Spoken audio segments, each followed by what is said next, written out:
once a week. It's okay, I'm going to listen to them talk for a few minutes once a week. But I'm not going to spend any other amount of time, any other amount of affection on that person that I claim to love so very much. You know what, husbands, you know that if you treat your wife like that, you would not have a marriage very long. Wives, you know that if you cheated on your husband every single weekend and barely talked to him, you would not have a relationship for very long. But how is it that people think that they can commit adultery on God with this world? That they can commit adultery on God with drunkenness? That they can commit adultery on God with the lust of the flesh and the pride of life? And that it's going to be just fine. You know, people say, God understands my heart. You're right. God does understand your heart. He understands that it's deceitfully wicked. Who can even understand it aside from God? But He understands the depths and the width of it that you don't even understand yourself.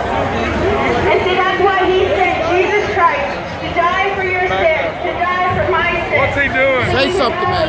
Say something. Man, we're preaching Jesus Christ out here in the midst of darkness. It's been a good night, a lot of great conversations. We're here proclaiming the gospel of truth, and only the truth will set people free. Love you. Anything particular that you ministered to somebody you thought was powerful? Man, a while ago there was a young man named Mike, I believe, and one of our ladies, Amy Lou, was ministered to him, and the guy started crying and just crying out for help. So we started praying for him, and he started manifesting demons. So we took authority over him, and then he came to a sober mind, and we stood him up, and we said, you know, you're going to have to forgive people that's hurt you, and you're going to have to forsake your sin. And as soon as we done that, man, instead of wanting to go further, he started just going crazy again and started quoting scriptures and trying to justify the sin he was living in. You know, God's not willing that any should perish, and He gave that young man a chance to repent, but that young man took his own heart and he stiffened his neck and he hardened his heart. So, you know, the seeds were planted, and we just pray that he repents and turns to God after what happened. But we were talking, Benjamin was talking to him earlier.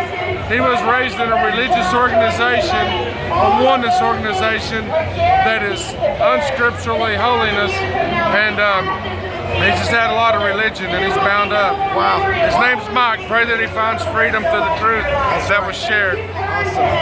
You know? Tell us, how's it been tonight?